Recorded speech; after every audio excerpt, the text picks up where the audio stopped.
হযরত আমার যুবকের চোখের পানি দেখে, তার কান্না দেখে নিজেকে সামলিয়ে রাখতে পারলেন না। আমার তিনিও চোখের পানি ছেড়ে দিলেন।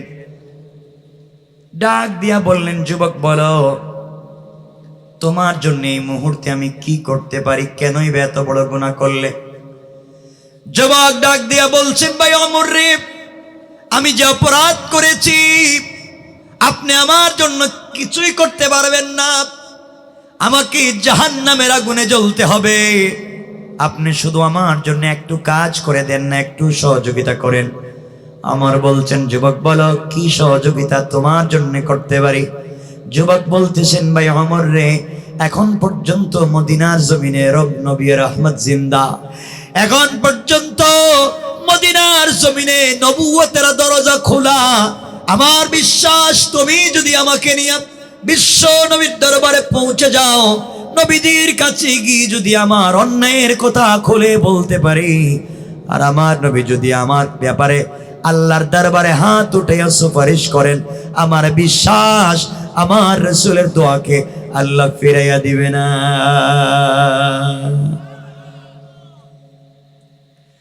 আমার বললেন, যুবক চলো, তোমাকে নিয়ে যাই রাসূলের পাকের দরবারে।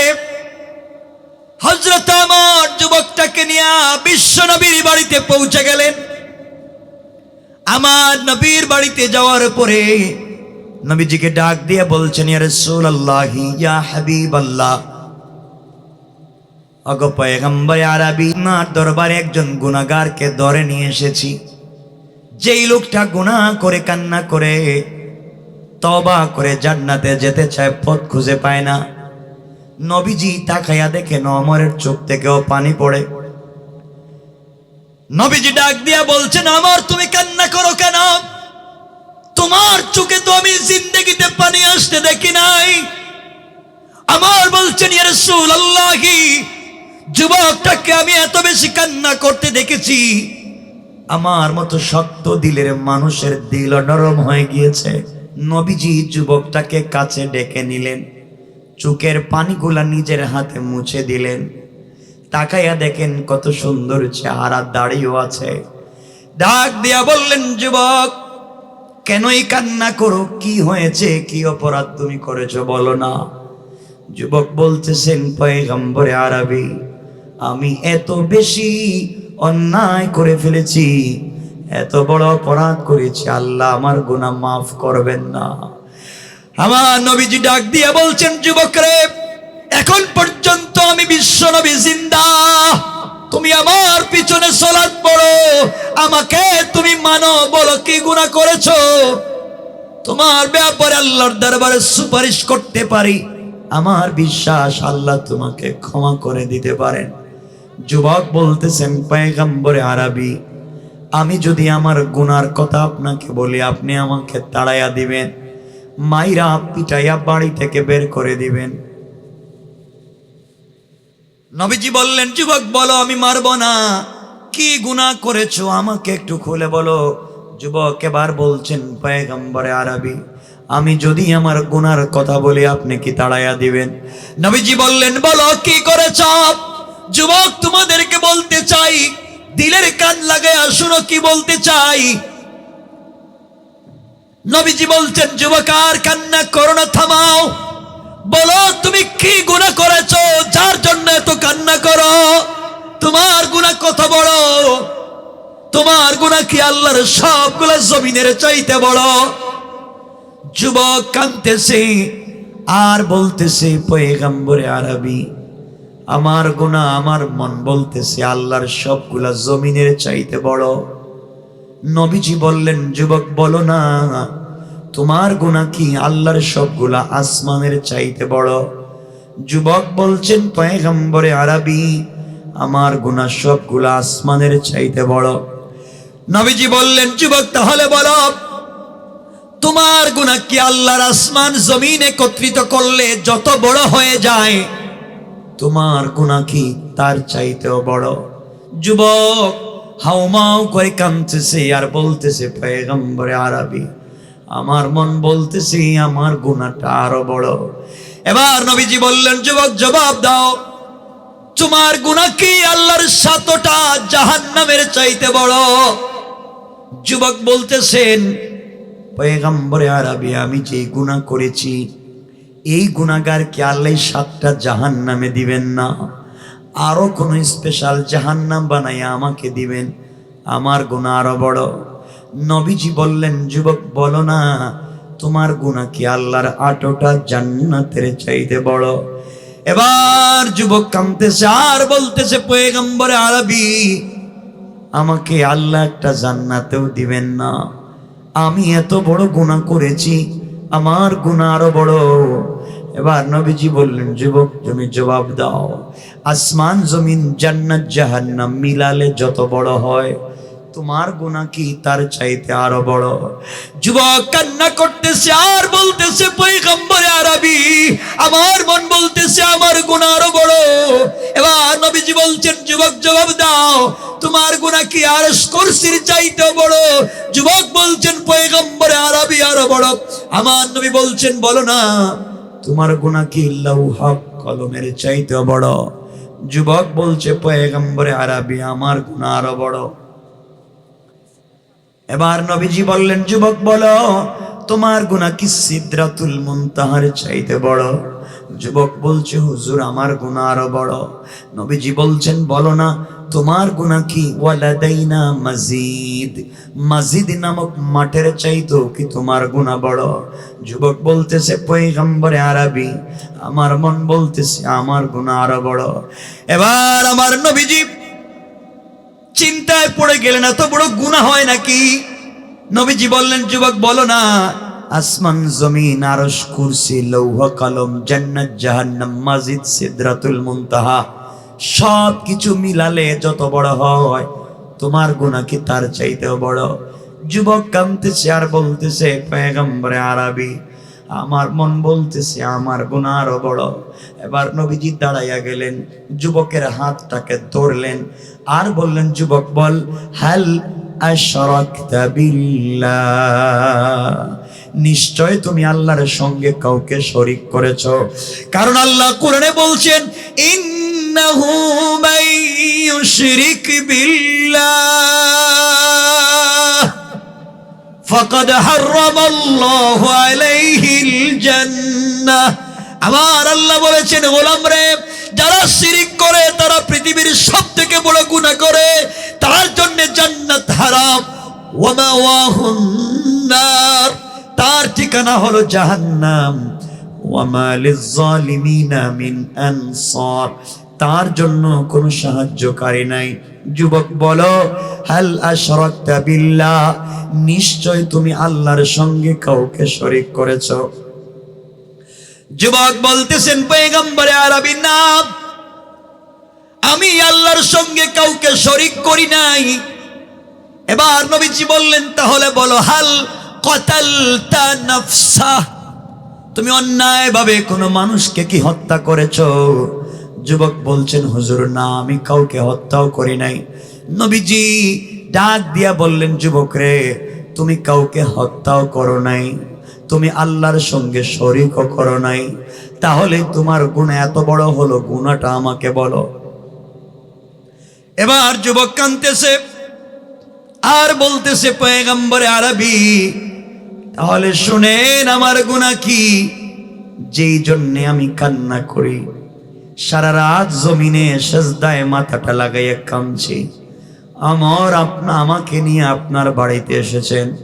পয়গম্বরে আরবি, আমি হলাম এই মদিনার সব থেকে বড় একজন কাফন চোরা। কিশোর কিশোর পয়গম্বরে আরবি, আমি হলাম এই মদিনার সব থেকে বড় কাফন চোরা। আল্লাহর পয়গম্বর মুচকি হেসে বললেন, যুবক রে, তুমি কাফন চুরি করেছো, কাবিরা গুনাহ করেছো, তাওবা করলে আল্লাহ এই গুনাহ মাফ করে দিবে।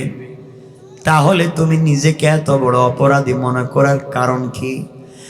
যুবক চোখের পানি ছেড়ে কান্না করে বলছেন, পয়গম্বরে আরবি, না, আমার গুনাহ এখানে শেষ না, গুনাহ তো শুরুই করি নাই। নবীজি বললেন, কি করেছো বলো না। যুবক বলতেছেন, পয়গম্বরে আরবি, আমি হলাম এই মদিনার সব থেকে বড় একজন কাফন চোরা। কাফন চুরি করে বাজারে বিক্রি করা আমার কাজ। এই বিক্রি করা টাকা দিয়ে আমি চলি, আমার পরিবারকে চালাই। এইভাবে আমাদের দিন চলে যায়। দীর্ঘদিন থেকে আমি কিন্তু এই কাজ করে অভ্যাস ছাড়তে পারি না। কিন্তু নির্মম ঘটনা ঘটে গেছে গতকালকে। নবীজি বললেন, কি ঘটেছে আমাকে খুলে বলো। এবার যুবক বলতেছেন, পয়গম্বরে আরবি, পয়গম্বরে আরবি, যে গুনাহ করেছি আপনি শুনেন। ইয়া রাসূলুল্লাহ, গতকালকে মদিনার এক আনসারী যুবতী মেয়ে ইন্তেকাল করেছে। যেই মেয়েটার উপাধি হুরে মদিনা, মদিনার হুর, বিশ্ব সুন্দরী। এই মেয়েটা গতকালকে ইন্তেকাল করেছে। একজন আনসারী সাহাবীর মেয়ে। এই মেয়েটা কুরআনের হাফেজা।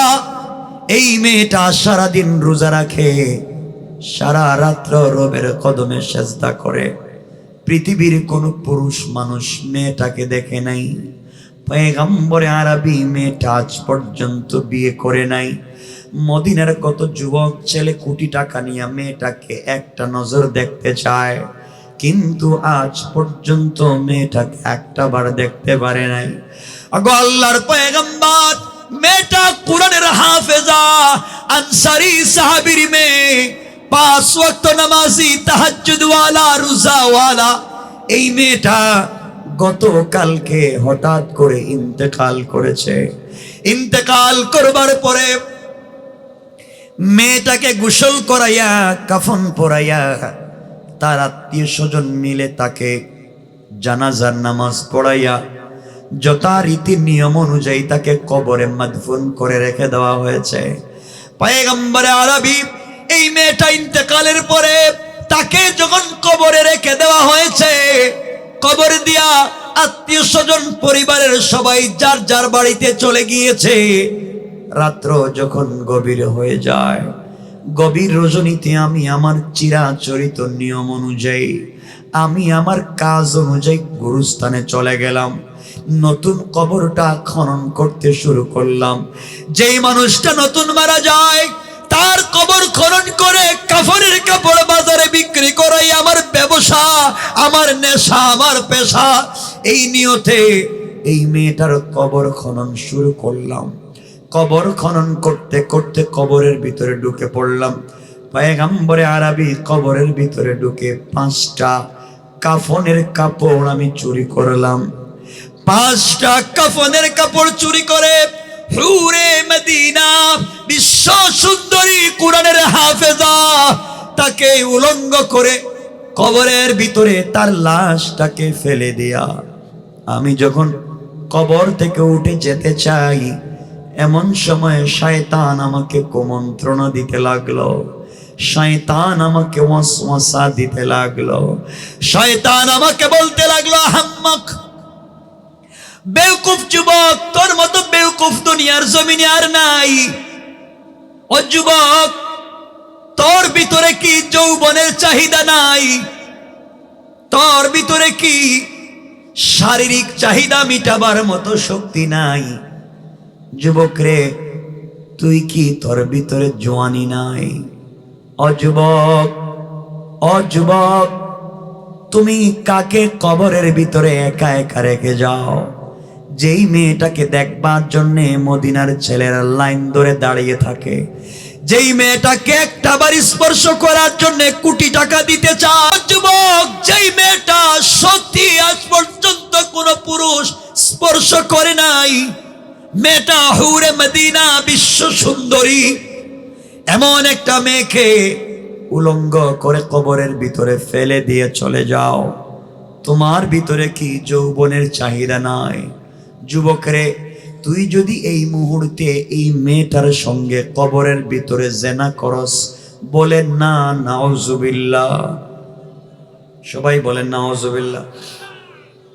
ও যুবক, তুমি যদি কবরের ভিতরে এই মেয়ের সঙ্গে জেনা করো, তাহলে তুমি তো বিশ্ব সুন্দরী মেয়ের সঙ্গে জেনা করতে পারলে, মেয়ে বিশ্ব সুন্দরী একটা মেয়ের সঙ্গে মেলামেশা করতে পারলে, তুমি তোমার যৌবনের চাহিদা মিটাতে পারলে, এমন মেয়ে তো কোটি টাকা দিয়ে স্পর্শ করা যাবে না।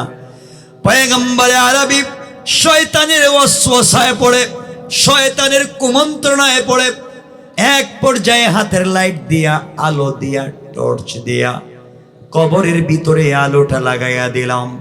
তাকাইয়া দেখি সত্যি তো বিশ্ব সুন্দরী একটা মেয়ে। এত সুন্দর কোনো মেয়ে মানুষ পৃথিবীতে হয় কিনা জানি না।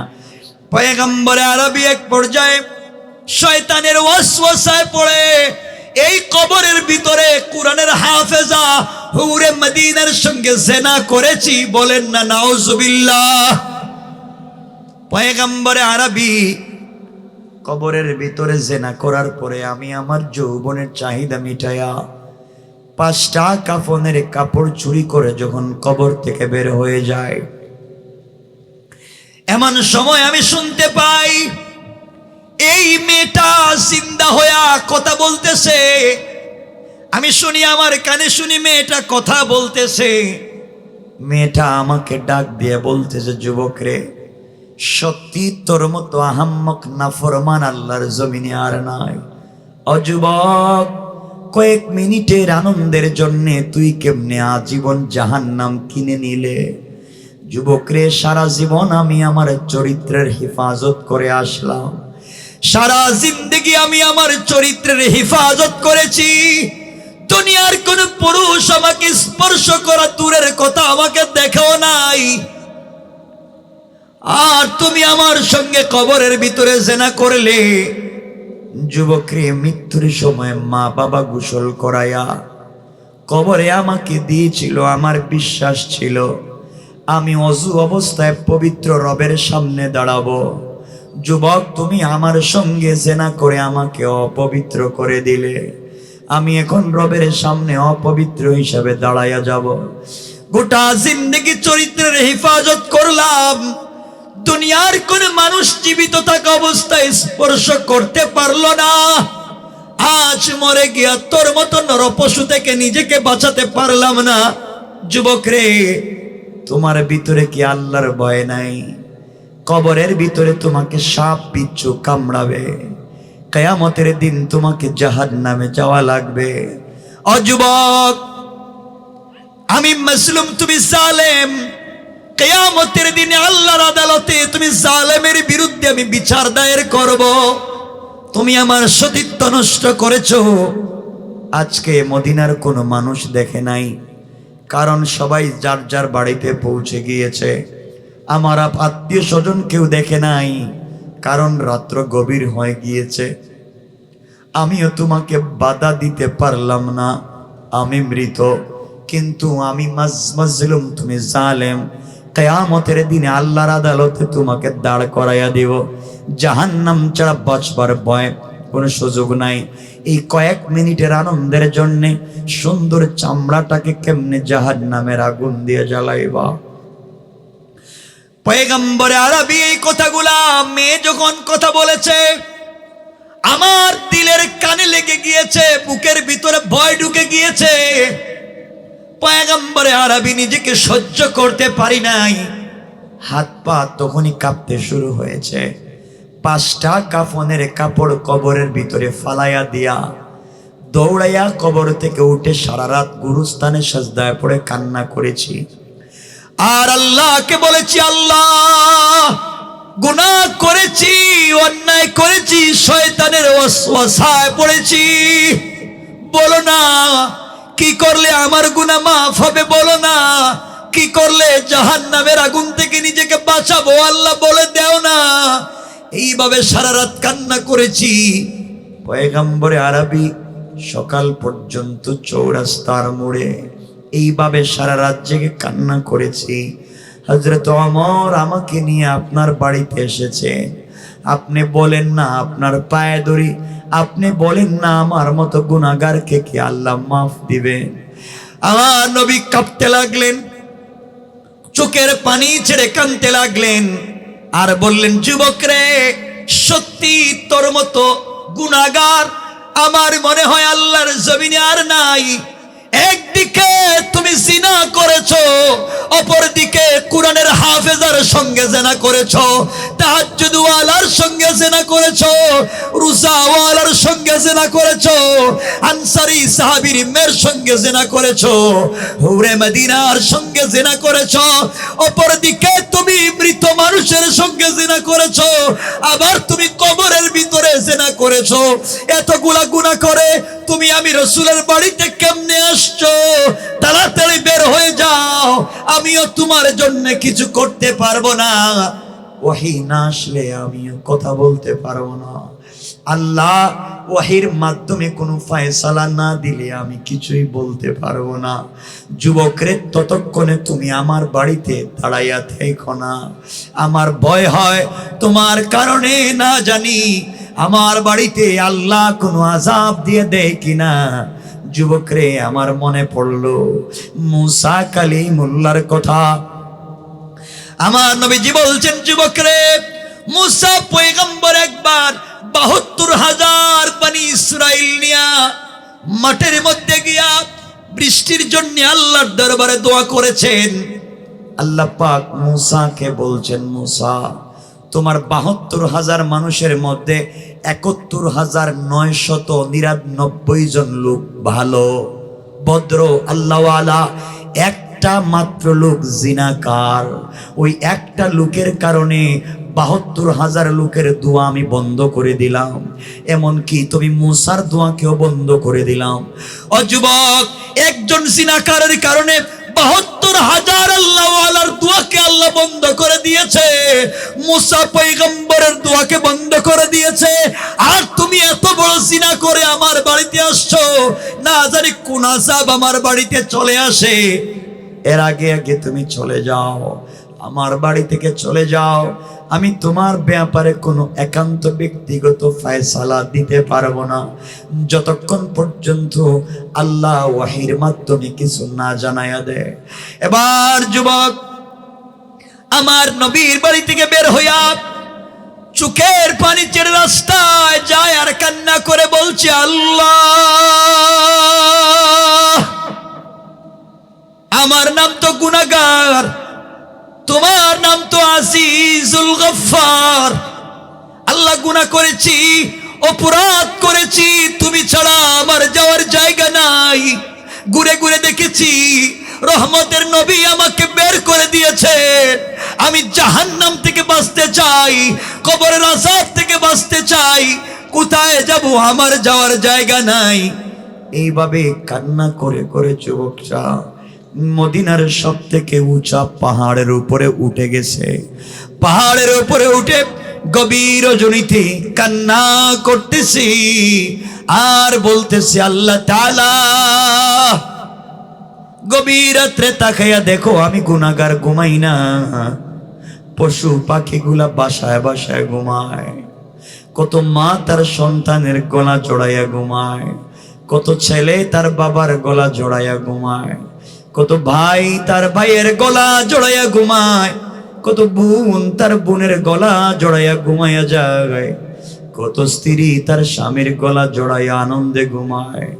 আয় আল্লাহ, আমি তোমার গোলাম, গুনাহ করে ঘুমাই না, গভীর রাত্রে পাহাড়ের উপরে উঠে সাজদায় পড়ে কাঁদতেছি। আয় আল্লাহ, ভুল করেছি, অন্যায় করেছি, নাফরমানি করেছি, আমি অনুতপ্ত, তুমি কি আমাকে মাফ করে দিবা না?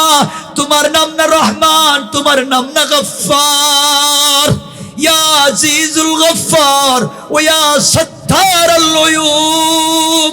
আয় আল্লাহ, তুমি কি আমাকে ক্ষমা করে দিবা না? এইভাবে কাঁদতেছে।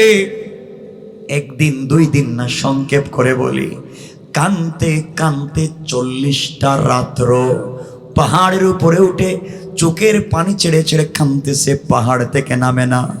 কানতে কানতে 40 রাত্র শেষ। 40তম রাত্রে ফজরের সালাত আমার রাসূল মসজিদে নববীতে ইমামতি করলেন। ফজরের সালাতের ইমামতি করে আমার নবীজি সাহাবায়ে কেরামদেরকে সামনে নিয়ে এইভাবে ওয়াজ করতেছেন। হঠাৎ করে জিবরিল আমিন হাজির হয়ে গেলেন। জিবরাইল এসে আমার নবীকে সালাম দিলেন। সালাম দিয়া বলছেন, ইয়া রাসূলুল্লাহ, আল্লাহ আপনাকে সালাম দিয়ে 4টা প্রশ্ন করতে বলেছেন, আপনি অনুমতি দিলে আমি প্রশ্নগুলা করতে পারি। নবীজি বললেন, অবশ্যই করতে পারো, কেন করতে পারবে না? জিবরাইল এবার প্রশ্ন করতেছেন, ইয়া রাসূলুল্লাহ, ইয়া হাবিবাল্লাহ। 1 নাম্বার প্রশ্ন, আল্লাহ বলছেন আসমান জমিন যা চোখে দেখা যায় সৃষ্টি আপনি করেছেন না আল্লাহ? নবীজি বললেন, জিবরাইল, এটা কি কোনো প্রশ্ন হলো নাকি? এমন প্রশ্ন তো জীবনেও করো নাই। সব কিছু তো সৃষ্টি একমাত্র আল্লাহ করেছেন। ও জিবরাইল, এমন প্রশ্ন কেন? ইয়া রাসূলুল্লাহ, 2 নাম্বার প্রশ্ন, দুনিয়ার মানুষের হায়াত মৌতের মালিক আপনি না আল্লাহ? নবীজি বললেন, জিবরাইল, এগুলা কেমন প্রশ্ন তুমি করো?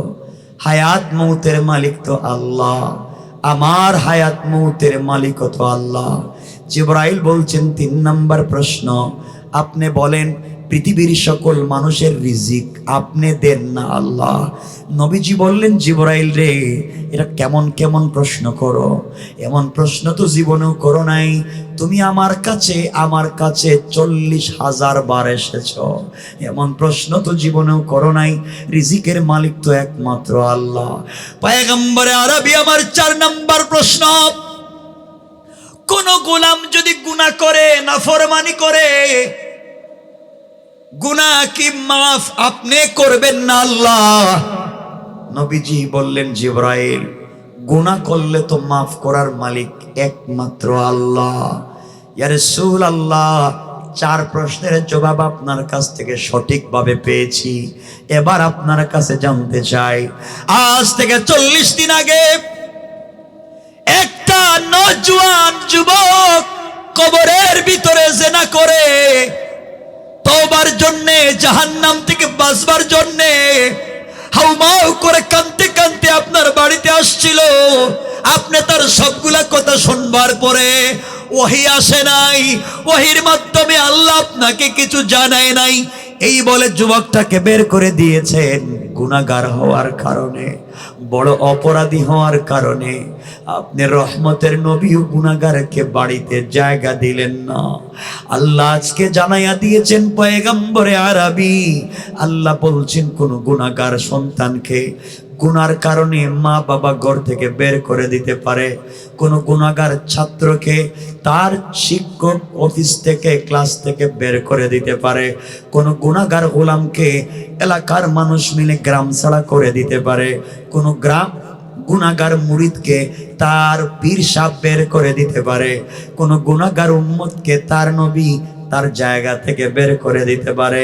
পয়গম্বরে আরবি আল্লাহ ডাক দিয়া বলেছেন, তার নিজের হাতে যেই গোলামটাকে তিনি বানাইছেন, এই গোলাম আসমান জমিন পর্যন্ত যদি গুনাহ করে ওপরে ফেলে, এমন কোন গুনাহগার গোলামকে আমার আল্লাহ তার রহমতের দরওয়াজা থেকে 1 মিনিটের জন্য তাড়াইয়া দেয় না।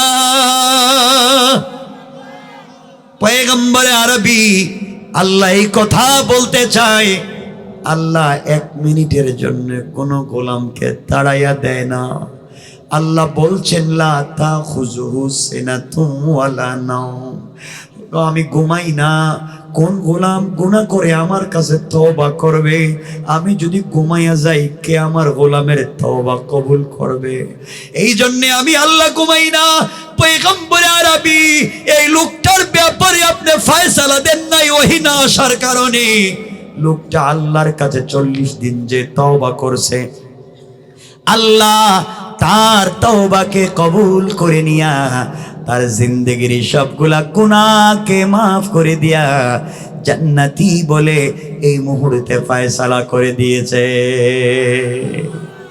পয়গম্বর আরবি তানা আল্লাহ জানাইয়া দিয়েছেন, এই লোকটা যেই তওবা করেছে 40 দিনে, আল্লাহ এত খুশি হয়ে গিয়েছেন, মদিনার লিস্টেড রেজিস্টারিকৃত 70 জন জাহান্নামী যাদের নামটা জাহান্নামের লিস্টে উঠে গেছে, এমন 70 জন লোকের মধ্যে তার তওবাকে যদি বন্টন করে দেওয়া হয়, আল্লাহ আরো 70 জন গুনাহগারকে তার তওবার কারণে মাফ করে দিতে পারেন। কোন সুবহানাল্লাহ।